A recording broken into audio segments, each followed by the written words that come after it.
A major battle with China underway after Beijing threatened to stop exporting rare earth minerals, which are needed for computer chips for everything from autos to computers and also AI. President Trump also threatened to retaliate by 100% tariffs on China by November 1st in response to a meeting that's scheduled for later this month with President Xi Jinping in South Korea. And joining us now is China analyst as well as author of Plan Red, China's project to destroy America, Gordon Chang. I think we have the book cover there for your book that we can show as well. We appreciate you joining us, Gordon. Thank you so much. Well, thank you, Jan. Treasury Secretary Scott Bessent said that China is trying to bring down the world economy. If we do not step in, is China powerful enough to do that? Well, China is the second largest economy, world's biggest trader. So yes, they can bring down the global economy if we don't defend it. If we defend it, then we can protect ourselves, our friends and partners, and the rest of the international system, because by the metrics, we are a far more powerful economy. But, the question is, if we believe that we can coexist with China, we're in trouble, because I don't think we can. Is this just a negotiating tool?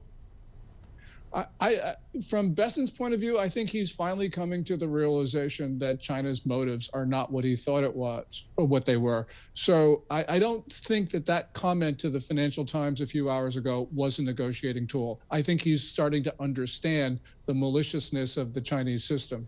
How does the U.S. have the upper hand here? Well, first of all, we're the trade deficit country. Last year, China ran a $295.5 billion merchandise trade surplus against us. Trade surplus countries have everything to lose in trade wars. But also, we've got the world's biggest economy. We account for about 34% of global consumer spending, and an export-dependent economy like China, and China's never been more export-dependent in its history, they absolutely cannot replace the U.S. market.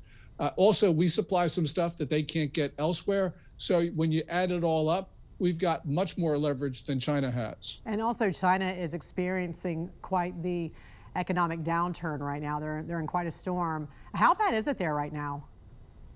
It's certainly not growing at the 5.2% pace that they reported for the second quarter.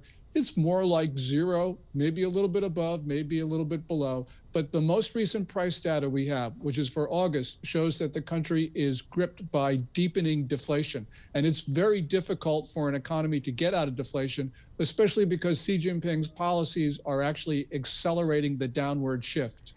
Gordon, I want to ask you about a big headline that came out yesterday, and that is about this the Dutch government taking over this major Chinese semiconductor company. Tell us what happened here and also what you are keeping an eye on right now as we see the sort of this trade war happening between China and the U.S. Well, Wingtech, which is a Chinese company, bought Nexperia a few years ago. And on Sunday, the Netherlands imposed or invoked a never used before law, the Goods Availability Act, and took over the management of Nexperia. They didn't take over the shares, but they did this to prevent China from taking the technology of Nexperia and illegally exporting it to China. Beijing is furious, as you can imagine. But nonetheless, this shows that Western countries are starting to understand what China's been doing with the purchases it has made, not only, of course, in the Netherlands, but around the world, and especially in the United States. They're doing basically like what you said before, what China has done to these countries for years. Yes.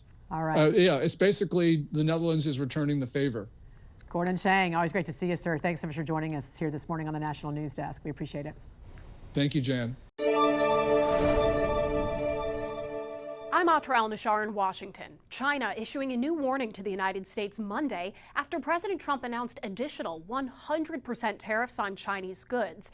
It's all part of a rapid unraveling of trade relations between the U.S. and China. A sudden escalation in the U.S. China trade war threatens to undo months of progress between the world's two largest economies.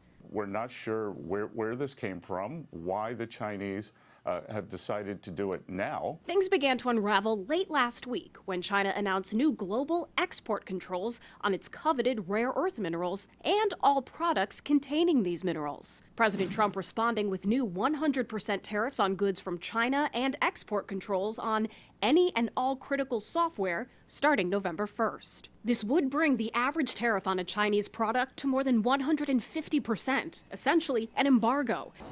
This announcement sent Wall Street into a tailspin Friday, but U.S. stocks rebounded Monday after Trump posted Sunday night, "Don't worry about China, it will all be fine. Highly respected President Xi just had a bad moment. He doesn't want depression for his country, and neither do I. The USA wants to help China, not hurt it."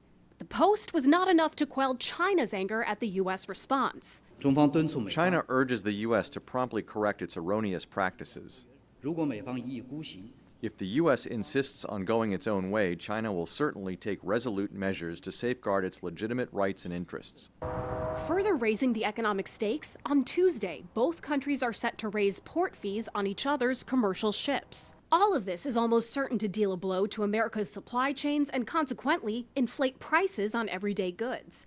Poor timing, not just because holiday shopping is just around the corner. The inflation rate has already been steadily increasing since May. Even before Trump announced these new tariffs on China, Goldman Sachs economists expected American consumers to bear 55% of tariff costs by the end of this year. The escalation also calls into question a planned meeting between President Trump and Chinese President Xi Jinping in South Korea at the end of the month. Treasury Secretary Scott Bessent says he believes the meeting is still on, but in an earlier social media post, Trump said there seems to be no reason to meet. In Washington, I'm Atra El-Najjar for the National News Desk, America's News Now.